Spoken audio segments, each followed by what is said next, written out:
Izraelit e Irani kanë zhvilluar një luftë në hije për disa dekada, e cila manifestohet në forma të ndryshme duke përfshirë operacione të fshehta, angazhime rajonale, me ndërmjetës, sulme me rrezet të gjatë veprimit dhe luftë hibride, ndërsa 2 ditët e fundit, sulmet kanë qenë të drejtë për drejta midis këtyre dy shteteve. Në vijim, ju sillim një krahasim të detajuar të ushtrive izraelite dhe iraniane. Irani ka rreth 80 milion banor dhe mbulon 1.600.000 km². Izraeli ka rreth 9 milion banor dhe mbulon 22.000 km².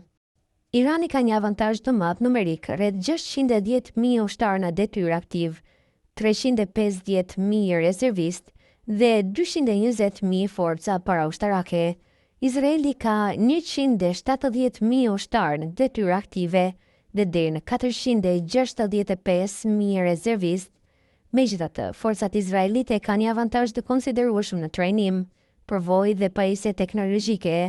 Irani ndan ushtrinë e tij në një ushtri të rregullt, artesh dhe korpus të gardës revolucionare duke përfshirë forcën elitare Quds, njësitë e raketave dhe aftësitë kibernetike. Ai mbështetet në një strategji të luftës asimetrike dhe një rrjet organizatash të ndërmjetësuara. Forcat mbrojtëse të Izraelit, IDF, kanë një komandë të unifikuar dhe janë të përshëndruara në mobilizim të shpejtë, mbështetje të integruar të inteligjencës dhe teknologji të përparuar. Izraeli ka një avantazh teknologjik sistematik. Ai ka aeroplan F-35, dron të përparuar, tanke moderne Merkava dhe rrjetin më të zhvilluar të raketave mbrojtëse në botë Iron Dome, David Sling, Arrow dhe Iron Beam.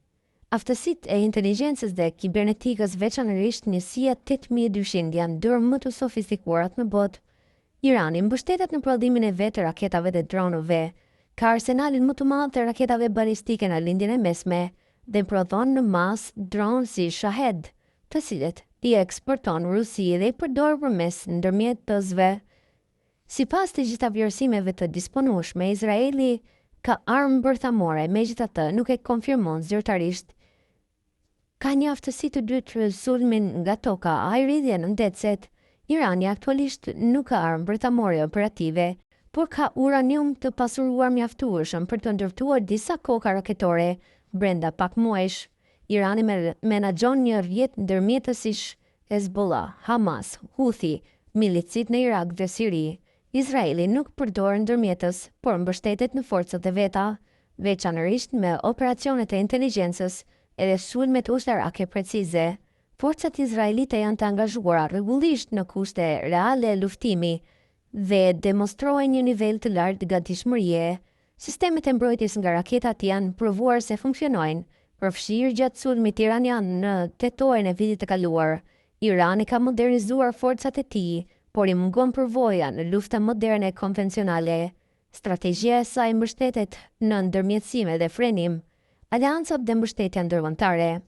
Izraeli, aleancë e fortë me Shtetet e Bashkuara, ndihmë ushtarake dhe bashkëpunim inteligjence, zgjeron ndikimin rajonal përmes marrëveshjeve të Abrahamit. Irani, aleancë me Rusinë dhe Kinën, veçanërisht në kontekstin e anashkalimit të sanksioneve dhe teknologjisë ushtarake. Mjeti kryesor i ndikimit rajonal janë ndërmjetësimet.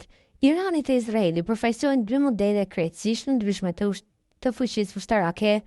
Irani ka një avantazh numerik dhe një aftësi të fortë raketore ndërmjetësuese, ndërsa Izraeli ka një ushtri shumë teknologjike, fleksibile dhe me përvojë në luftime.